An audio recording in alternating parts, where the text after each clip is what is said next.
ಪೂರ್ತಿ ಗಣ್ಯರೇ, ಪೂಜ್ಯ ಗುರುಜನರೇ, ರೈತ ಬಾಂಧವರೇ ಹಾಗೂ ನನ್ನ ದೇಶವಾಸಿಗಳೇ, ಇವತ್ತಿನ ಸ್ವಾತಂತ್ರ್ಯ ದಿನದಂದು ನಾನು ಝಾನ್ಸಿ ರಾಣಿಯಾದ ಲಕ್ಷ್ಮೀಬಾಯಿ ಗಂಗಾಧರ ನೇವಾಳ್ಕರ್ ಇವರ ಇತಿಹಾಸ ಮುಚ್ಚು ಮರೆಯಿಲ್ಲದೆ ಬಿಚ್ಚಿ ಹೇಳಲು ಬಂದಿದ್ದೇನೆ.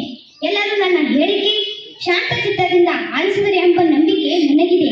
ಯಾವ ದೇಶದ ಸ್ವಾತಂತ್ರ್ಯ ಸಂಗ್ರಾಮದ ಅಮರಗಾಥೆಯು ಇತಿಹಾಸದ ಪುಟಗಳಲ್ಲೇ ಸುವರ್ಣ ಅಕ್ಷರಗಳಿಂದ ಬರೆದಿಡಲಾಗಿದೆಯೋ ಅಂತ ಮಹಾನ್ ಭಾರತ ದೇಶದಲ್ಲಿ 19 ನವೆಂಬರ್ 1835ರಲ್ಲಿ ನಾನು ಹುಟ್ಟಿ ಬಂದೆ.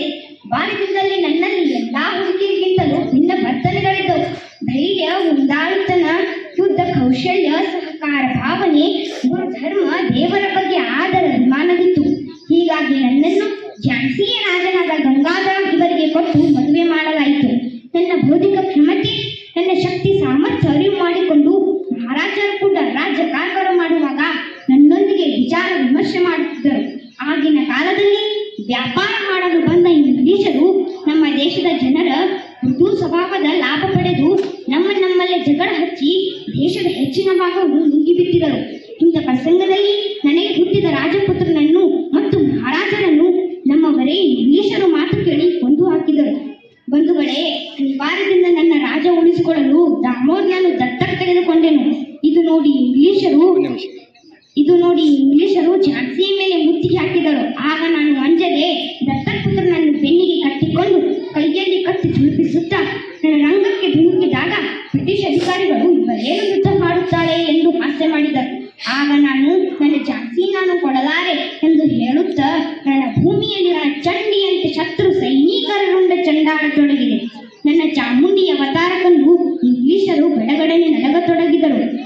ಕುತಂತ್ರ ಯುದ್ಧದ ಭೂಮಿಯೆಲ್ಲ ರಕ್ತದ ಮಡುವಾಯಿತು. ಕುತಂತ್ರ ಇಂಗ್ಲಿಷರು ಹಿಂದಿನ ಮೋಸ ಮಾಡಿ ನನ್ನ ಮೇಲೆ ಪ್ರಹಾರ ಮಾಡಿದರು. ಆಗ ನಾನು ನನ್ನ ಸೈನಿಕರಿಗೆ ನನ್ನ ಝಾನ್ಸಿಯನ್ನು ಕಾಪಾಡಿರಿ, ನನ್ನ ಶರೀರ ಬ್ರಿಟಿಷರಿಗೆ ಕೊಡಬೇಡಿ ಎಂದು ಹೇಳುತ್ತಾ ವೀರ ಸ್ವರ್ಗ ಪಡೆದರು. ಇಂಥ ಮಹಿಳಾ ಮಣಿಯರಿಗೆ ಜನ್ಮ ಕೊಟ್ಟು ಇಂದು ನನ್ನ ಭಾರತ ದೇಶದಲ್ಲಿ ನಡೆದಿದ್ದು ಏನು? ಕೊಲೆ, ಸುಲಿಗೆ, ಭ್ರಷ್ಟಾಚಾರ, ಮೋಸ, ವಂಚನೆ ಇವು ಇಂದಿನ ನಿತ್ಯದ ಕೃತ್ಯಗಳಾಗಿವೆ. ವರದಕ್ಷಿಣೆ, ಹೆಣ್ಣಿನ ಮೇಲೆ ಬಲಾತ್ಕಾರ ಇವು ಸರ್ವಸಾಮಾನ್ಯ ವಿಷಯಗಳಾಗಿವೆ. ರಾಷ್ಟ್ರೀಯ ಐಕ್ಯತೆ, ದೇಶ ಪ್ರೇಮ ಇವು ಭೋಂಗಿ ಜನರ ಆಸ್ತಶಾಸ್ತ್ರಗಳಾಗಿವೆ. ಜಾತಿ ಭೇದ, ಭಾಷಾವಾದ, ಪ್ರಾಂತವಾದ ಇವಂತೂ ನಮ್ಮ ದೇಶಕ್ಕೆ ಪಿಡುಗು ರೋಗಗಳಂತೆ ಅಂಟಿಕೊಂಡಿವೆ. ಎಲ್ಲ ಕಡೆ ಅಸಮಾಧಾನ ನೆಲೆಗೊಂಡಿದೆ. ಇದೆಲ್ಲ ನೋಡಿದರೆ ಸದ್ಯಕ್ಕಿಂತ ಆಗಿನ ಇಂಗ್ಲಿಷರ ಪಾರತಂತ್ರವೇ 3 ಪಾಲು ನೀನು ಅಂತ ನನಗೆ ಅನಿಸುತ್ತದೆ. ನನ್ನ ಸಹೋದರ ಸಹೋದರಿಯರೇ, ದೇಶಕ್ಕಾಗಿ ಮಾಡಿಲ್ಲವೇ ಮಡಿಯುವ ದೇಹ ನಿಮ್ಮಲ್ಲಿ ಏಕೆ ಬರುತ್ತಿಲ್ಲ? ದೇಶವೇ ದೇವರು ಎಂದು ಏಕೆ ಬಾಳುತ್ತಿಲ್ಲ?